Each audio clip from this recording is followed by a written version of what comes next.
again, and welcome back to another episode of NRR, and today we're going to review Kansas, and man, it was a wild one. It was just like Indianapolis, a wild one. And we have, and just like Indianapolis, we have one of the top two best NASCAR drivers currently doing good win this race. And not only that, but we had a scary wreck with Ryan Preece. I'm so glad he was okay. And after that wreck, he said, "Fantastic." I'm like, what? Right, what? I could tell in his voice that he was very frustrated that he got wrecked. It was just not a good day for JTG Daugherty Racing. They were just, Ricky Stenhouse Jr. getting out early, like way early in stage 1, and then Ryan Preece just in that heavy wreck, and that has to be one of the hardest hits I've seen. Like, I've seen some pretty scary crashes. Like 2016, the scariest crash I've seen was like Matt Kenseth. 2017, Eric Almirola. 2018, I can't even think of one. But still, yeah, I'm just so glad Ryan Preece is okay, but just frustrating day for him and JTG Daugherty Racing. So right now, let's review the race, right? Like, we're going to review the top 10 drivers, then we're going to rate the race, and after that, we're going to do what we did last week and see what the playoff bubble looks like, because after Kentucky and Texas, and now Kansas, the playoff bubble really, and I mean really shifted. Finishing in first is Denny Hamlin. A 5th win for Denny Hamlin. Last year was his championship year. It didn't happen, but I think this year is his championship year. Now that he doesn't worry about his other two teammates, because his other two teammates aren't really doing so good. Truex's start is kind of getting there. Kyle Busch is too. Like, Kyle Busch just won his first stage, of the season. Hey, KFB, congratulations, but you're still not a championship contender. But still, good job for Denny Hamlin. But Kevin Harvick got loose there, and when you get in clean air, I think it was probably the first time that, Kevin Harvick was in clean air all day, because you saw Harvick at the beginning of the race. He was just awful, but yeah, because of that, Hamlin was just able to catch up to him and just got him and passed to the lead. And really, I thought Keselowski had a really fast car. Like, I thought Keselowski was just gonna get to Denny Hamlin, but then Hamlin was just starting to make it a cakewalk to victory lane. And they just did a really great job of getting it right when it really mattered. And yeah, so just a great day for Denny Hamlin in general. Finishing second, coincidence number 2, Brad Keselowski. Now, Keselowski, I thought, if I were Keselowski, not really if I were Keselowski, but in Keselowski's eyes, I thought Hamlin and him were pretty close to equal in the second half of the night. But, it was just a matter of who got out in front. But Keselowski didn't get out in front on the restarts there, and he was able to take advantage and bring home the win. Like, Denny Hamlin was just dominating. But, not really, only a little bit. But all in all, it was still a really good day, for Brad Keselowski. Probably not the result he wanted. He wanted a win that he could really earn, not having to have Chase Elliott involved. But yeah, Brad Keselowski had a really strong car, and he won stage 2, and I thought Keselowski was going to win this race, but no, it was one of the drivers who was just dominating this season. It's Denny Hamlin, though. Finishing third was Martrix Jr. Martrix Jr. looked like he had a race-winning car. Like, he actually did.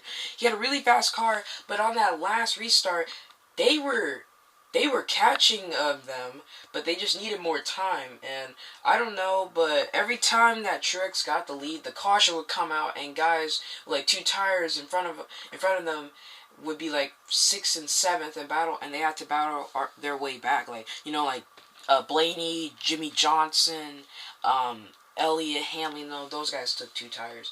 And heck, William Byron even just stayed out. But that was really the difference last night. But every time Truex got the lead, they gave up their strategy and then had to battle back. But at the end, ultimately, they just ran out of time. So I'm telling you, if Truex had a caution come out, he most definitely could have won the race. So sad to not see Truex go back to victory lane. But Truex, he is starting to get some of his mojo back, because he's been doing good at these last mile and a half tracks, but he probably wants to forget about Texas Motor Speedway. Finishing 4th, another coincidence, I don't think so, Kevin Harvick. But yeah, Kevin Harvick, he technically needed a miracle, because their Ford was really loose at the beginning of the race, and And they just got a couple. They did get a couple good restarts and had a couple good laps, but they were in trouble regardless if it didn't just keep going yellow. And their guys did a good job keeping them in the fight all night, but they definitely have some work to do, because that was a really loose car. Because I thought Harvick was my pick. Like, Harvick was my pick to win, and Truex was my pick to finish second. But no, it's Hamlin and Keselowski, but still a different Ford and Toyota, but still, Harvick had a pretty decent day. Probably not the best day. You know, a 3-time winner at Kansas, and yeah, that's not really a good one to remember. So yeah, struggling day for Kevin Harvick. Hopefully they can just rebound at New Hampshire, because if you think about it, Kevin Harvick has the most wins as an active driver at New Hampshire, 4. He's tied with Jeff Burton for the most. So watch out for Harvick. He might get number 5 is Eric Jones. Eric Jones, this is what they needed. They needed a really good points day, and it kind of seems like they've been in the spot the last couple of years, unfortunately, and it feels good to climb out of it. Look, their Camry was really good. They started really deep and just could never quite get up to the front and get some, clean air, and I kind of saw, and I was watching Eric Jones, I saw him kind of make a mistake on that last restart, and, he was pushing way too hard to get to the outside and gave up some ground there on those guys, and had to make that back up. But it was a good effort. Their pit crew did good, and the team just had a good car for Eric Jones, and they just have to keep doing that and keep racking up these points and hopefully get a win. So yeah, and guys, think of it. Eric Jones, he's in a contract year, and if things don't go good at Bob Levine and he has to shut down, I don't know where Christopher Bell's gonna go, but he might replace Eric Jones if Eric Jones doesn't make the playoffs. Because really, if Eric Jones doesn't make the playoffs, I still give him one more chance. But if he doesn't make the playoffs again next year, like, I'm just saying, if Jones doesn't make the playoffs in 2020 and 2021, I just kick him out. But still, a really decent day for Eric Jones, and we have like 7 races to go, so he's trying to get as much points as he can, because right now, due to Jimmy Johnson, he's up in 18th now. In 6th place, Eric Almirola. 8 straight top 10 finishes for Eric Almirola. Guys, Almirola, he looks very good. A win will make him better. Let's see. Alright, so if we say what if Eric Almirola gets 10 straight top 10 finishes? He'll look like he could make it to the round of 8, possibly get eliminated in the round of 8. What if he gets a win? He's going to make the championship. Guys, Eric Almirola just looks so good right now. No way. Just no way. Can I believe this guy does not have a win? He needs a win. But he said it in his interview that he is pretty eager to get a W. Like their race team has been doing a great job. They've been running really good, and a long time ago they would have given anything to just run top 10 every week and run like they have been running. But when you start tasting victory and run up front and race around those guys, you want to seal the deal and go to victory lane. Like, come on, Eric Almirola. But tonight they were just a little bit off. They didn't have as good of a car compared to the field as they had the last several weeks, but I am really proud of Eric Almirola. They keep chipping away and building up those points buffer to the cutoff, which is nice, but now they are ready to get the W and some bonus points for the playoffs. So guys, Almirola, watch out for New Hampshire. Watch out for Eric Almirola in New Hampshire, because he's boosting some confidence in him. Finishing in 7th was Cole Custer, and I remember Cole Custer last year had a conflict with Tyler Reddick a year ago in the Xfinity Series. But man, if I were Cole Custer, I just have to say thanks to the guys for just, for fighting all day. But really, it definitely wasn't the prettiest day, but they made something out of it. Like, right there at the end was I think the best they had, been in the top groove all day. And it feels good to get another top 10, for Cole Custer, after coming off that win in Kentucky a couple weeks ago. So this should feel good and kind of boost their confidence, and they should look pretty good going into the playoffs. And, they're going to take a few days off and before they go to New Hampshire next weekend. So just a bit of time to relax for a little bit, get everyone in the right mindset. But yeah, a really decent day for Cole Custer. Finishing 8th is Alex Bowman. It was a rough night. Like, they threw about every adjustment at the Camaro that they possibly could. Oh, sorry. Come on. camera. There we go. Yeah, thankfully, oops, sorry, but thankfully they were able to finally get it a little better there towards the end and go back towards the front a little bit. But hate that they lost a bunch of spots on that last restart with, him and William Byron, but they still get top 10s, but they were just wide open. Some drivers just drove around them. But they've got some work to do for sure, and they know about that. But getting a good, solid finish this week was good, and a good momentum builder back in the right direction. So Alex Bowman is trying to get back in the right direction, so is his teammate William Byron, because those guys, they have just been struggling. Hendrick overall has been struggling. I don't know, Jimmy Johnson, 3 races in a row. You hate to see it, and it wasn't even Jimmy's fault. He was in the wrong place, wrong time. There's nothing he could do. But man, but hey, don't worry, guys. He may be in 19th, but he's only 18 points from the cut line. If Jimmy has a really good race in New Hampshire, he can make that up. It's not hard to make up 18 points. But yeah, hopefully Jimmy can do good. And you got drivers like Tyler Reddick, Eric Jones to make the playoffs. Like, I want Byron to make the playoffs. I want Reddick. I like Jones, and I like Jimmy Johnson. And I love Jimmy Johnson. But there's only 16 spots. I wish there were 20, man. But whatever. But still a pretty okay day for Alex. Finishing 9th is Kurt Busch.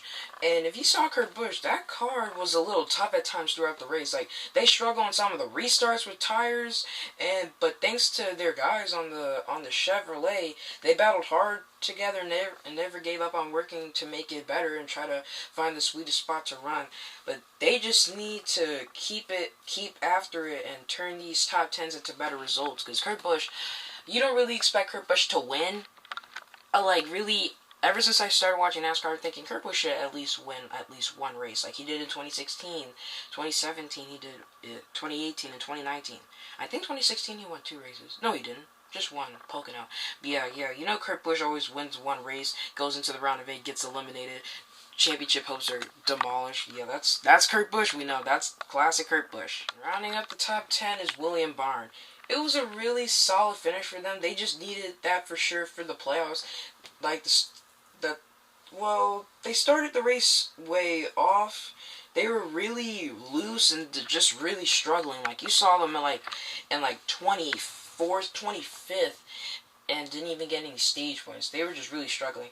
But Keith Rodden, filling in for Chad Knaus, did a pretty decent job. And that was Casey Kane's crew chief for 2015 and 2017, and that wasn't really good for Casey Kane.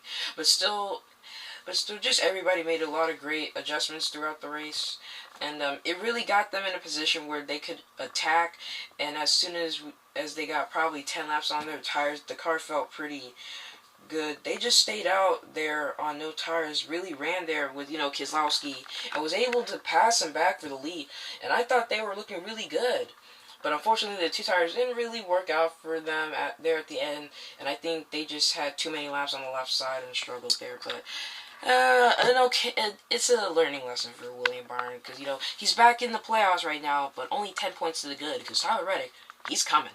He's coming, guys. Now let's rate this thing. If I had to rate this race, I'm gonna go ahead and make it quick. I give it an 8.5 out of 10 race, because this race was.